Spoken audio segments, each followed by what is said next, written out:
bright light. That's not on us. Yeah. That's not on us. That's not on us. It's the bright lights. It's the Indy 500. Well, welcome to the Speedway, Kyle. It's an early morning, but how are you feeling so far? I know you haven't gotten as much running as you would like. Yeah, no, haven't gotten really any running, so was hoping the weather would be good today, but it turns out it's not. So, yeah, just would love to get on track at some point. I'm sure we will at some point today, but yeah, wish it was soon. So you have a lot of experience with not running a lot of practice in the NASCAR Cup Series and, of course, your sprint car career. Do you kind of feel the same way about the Indy cars, or do you want as much track time as you can possibly get? Sure. I mean, I would love to get as much track time as I could get, but at the same point, yeah, I feel like this is, way different. Having hours and hours and hours of practice compared to 20 minutes or 3 laps in a sprint car. So I'm not too stressed that it's raining and stuff because I know there's much more time ahead to get used to things. But when you're new to something, yeah, you want as much time in as you can get. But like I said, I'm not too stressed about it. You've been a driver for so long who everyone has talked about, everybody wants to see you at the Indy 500, and it's been talked about for so long.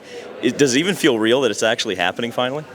Yeah, I feel like it feels real. I don't know. I think just because I feel like I've known about doing this for close to 2 years now, so I've had a lot of time to prepare my mind, I guess, for this week. But when something's new, you just don't know what every day looks like. So just going through that whole experience is going to be fun and getting a good idea of what the month of May really feels like. But no, I think I'm ready to finally do it and compete in it and hopefully do a good job. I know there's a lot that you don't know yet, obviously with the lack of track time. And maybe I'm wording this wrong, but how does your brain work? Does it, when you get in that cockpit yesterday, does it take a lap or two to say, okay, this is what I'm in, this is what I need to adjust to? Obviously, in NASCAR, it's probably a little bit, you know the guys around you, right? You know the 34 cars in front of you. Here, you don't. How have you been able to adjust that in such little time?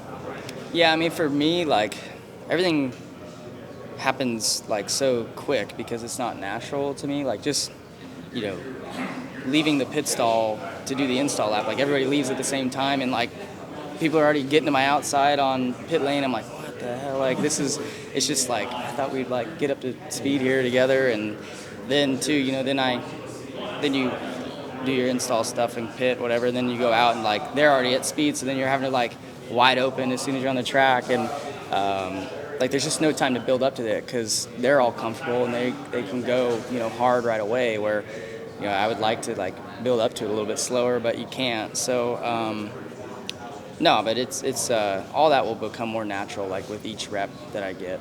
Yeah, how do you stay patient when there's probably a feel and a sense of urgency?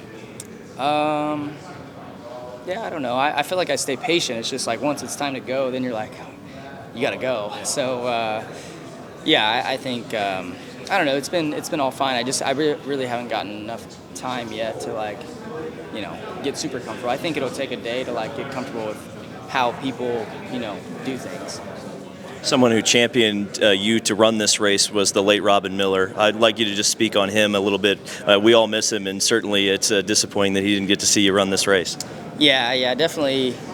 I was hoping that he could see me get to do this finally someday, but yeah, unfortunately he passed away. But yeah, he's always been a huge supporter of my career, and I remember meeting him in 2011, I think, at the Milwaukee Mile for the first time, and I literally ever since then he's just been all on Kyle Larson's bandwagon, and then really trying to push for me to run the Indy 500 someday or do the double, and yeah, so I'm sure he's smiling, watching this whole experience go on, and he's pulling for me still to do a good job. I believe the first conversations came, I think we were all at a working man's friend having a cheeseburger when the double came up, and you, Rob, and some other people. You gonna get over there to get a cheeseburger, or do we need to bring you one? I haven't been there yet. I mean, I guess if it's tradition, I need to probably get over there. But I hadn't planned on it yet. I'm trying to be a little healthier, get ready for 1,100 miles. But no, I should probably go get a burger there. We'll bring you one. Yeah. What's your dieting and how are you trying to prepare diet-wise, as you're talking about? Less cheeseburgers. Not go out. You know what I mean? No, really, just I don't know. Is just it try as to, like simple as that though? yeah. For me, I mean, I'm probably not as like healthy as all these other Europeans and stuff, but And Marcus is a vegan. He just Really? follows Marcus Armstrong. Yeah, he Yeah. only eats fish. yeah, I don't do that. Well, how have you prepped as far as, you know, like you said, your body fluids? Have you gone to that? Is there some kind of test run that you made you going maybe to North Wilkesboro this weekend, like a test run, just what it's going to look like logistics-wise, and how to get your body back up to where it needs to be? Yeah, I think so. Like a couple weeks ago, because I plan on getting an IV after the race next Sunday. So I don't typically get IVs, but yeah, I got an IV a couple weeks ago just to see kind of what I've had IVs in the past, but just remind myself kind of how I feel during it and all that. And then yeah, I think this Saturday or Sunday or whatever. I think when I fly there, I was just going to get one on the airplane, just kind of see what that feels like. I get more nervous to do an IV because I always have to pee like a lot when I'm done. So I think if the weather's not too bad next week and I don't sweat a whole lot, like I might not get much of an IV or any at all, but at least we'll have it ready in case I need something. And then just try to stay hydrated and get good sleep and eat well. My bus driver does a really good job of preparing food for me, so I feel like I'm on top of all that way better than I've ever been. What's your bus driver's name? Derek, little John. It's pretty cool, I would imagine. Your son's really into racing, probably likes different cars. I mean, my nephew's 6 and he likes monster trucks and Indy cars and NASCAR. How cool is this to share that experience throughout not just your NASCAR career, but then having him come here to see one of the biggest races in the world? Yeah, no, I think it's really cool, and I want to have my family, a big part of this because it's not something that I do all the time. So I want them to experience a cool experience. And these cars are cool. It's just the atmosphere is different. So having them here and getting to see a different form of racing and getting to see what their dad does is pretty neat. I think you were here for the first time, and maybe before this, but I know 2013 you were here. Do you remember that experience? I probably came here in 2011. 11, okay, yeah.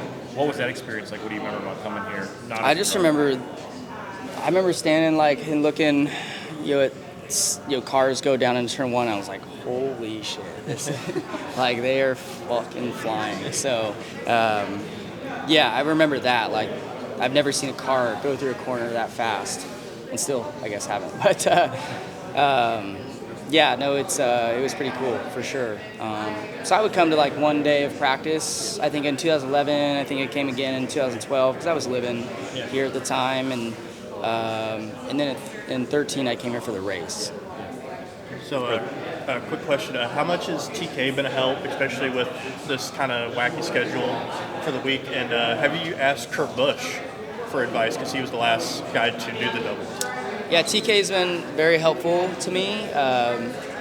It's been nice because I got to be his teammate, at Ganassi a long time ago when we did Rolex 24-hour stuff. So, it's been easy to work with him.